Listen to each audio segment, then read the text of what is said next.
Talk to me about being a coach and the enforcement you have in the gym, because you rule like fucking Margaret Thatcher in her reign, you know? And I think of Margaret Thatcher because you look a lot like Margaret Thatcher. Without the curls, obviously. But yeah, I have got a unique training style. Like, some people are not allowed to talk at my gym because they just talk too much shit. So I don't allow them to talk. Other people are, So you're like, we're not going to say any names. Obviously, you know who it is. One of your students not allowed to speak in your presence. That's right. Because he speaks too much shit and I can't handle shit, so I don't let him speak to me. I love it.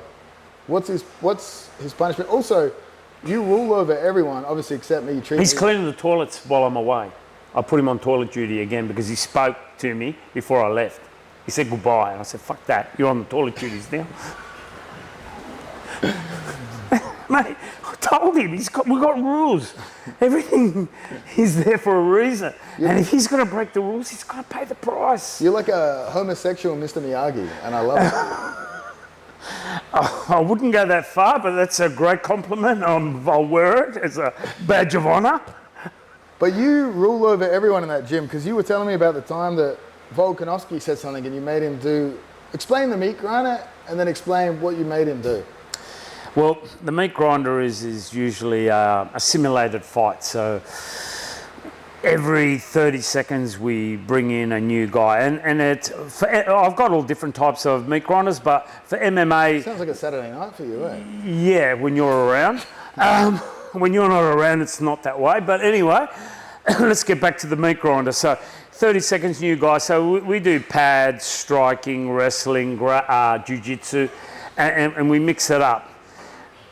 I'd set it all up with the training partners. I turned my back and Alex changed it all around. What did he say? What did he do? Oh, well, he just said, I prefer to have this guy doing this and this guy doing that. I went, okay. So the first 5 minutes, because it's usually a 5-minute round. 5 minutes, new guy every 30 seconds doing a different form of the martial art. Yes. And then a 1 minute break. And then Volkanovski, because he's the champion, he does this for 25 minutes because that's a title fight. Joe Lopez says... No, because he back-chatted me. I made him do 25 minutes straight. I cooked him. Yeah, back-chatted the coach. That's the sort of authority we need at B-Team. That's why we're bringing you in. Yeah, but, mate, those poor B-Team guys, they're weak. They'll leave. They haven't got the tenacity of Volkanovski and those the mindset. Cojones. Do you reckon? Yeah, the cojones. Do you reckon you Mexican cunts can get their cojones out and fucking put them on the fucking table? You know which fucking Mexican guys I'm talking about. So this brings me to another fascinating thing about you, right? Your real name is actually Jose. Yes. Jose Lopez. Jose Antonio Lopez Favor Martinez Diaz. That's my full Spanish name. What's brilliant about this is me and Joe have this argument because Joe... Oh, no, we're not going there. The only people that say that are Mexican or South American people. Joe, wait, let me explain it. Joe speaks a special type of Spanish, and it's called Spanish with a lisp. And I'm not talking a lisp like Mike Tyson, where it sounds a bit tough. I'm talking, how do we say gracias? Gracias. You know what I love? He can't even speak English, and he's trying to tell me how to speak Spanish. That's what blows me out. The best is, he learnt Spanish from a Mexican, but through the lisp in himself. I've never heard of that happening before, except for obviously... Yeah, first time ever, right? Give us some Spanish. Say something, obviously, about you being American and everything. Craig Jones es maricón del culo. Le gusta el culo mucho. ¿Entiendes eso? Si sabes Craig Jones, eso es lo que es. Maricón del culo. Gracias. Gracias to my Jose Lopez audience.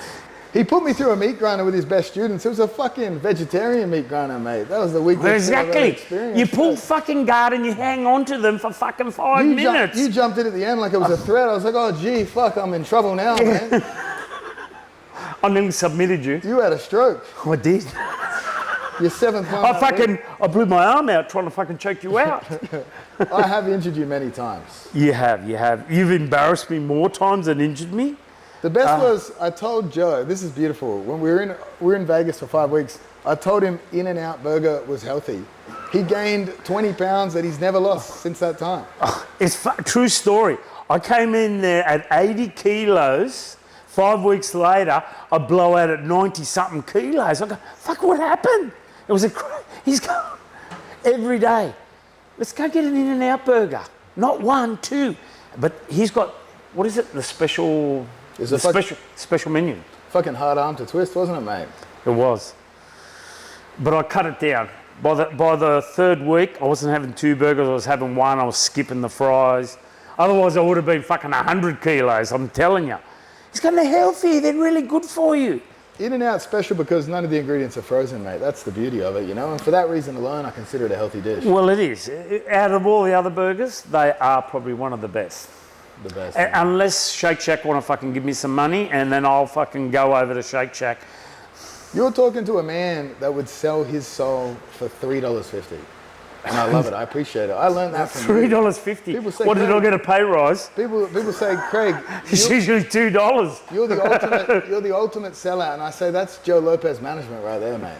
It is, it is. Because you give me $1, I'll fucking change. You are both coach and management. And look, I've got to take what I can. Okay? I've seen you in a strip club at 3 a.m., mate. I know you'll take what you can get. You know? He told me he was a girl. I told you I was a gal too, mate. True. Let's go. Move on. You see what you want to see, Joe?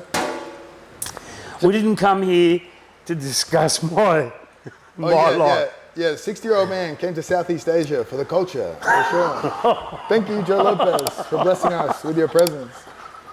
Oh, that was good. That was good. That was a knockout. I like it.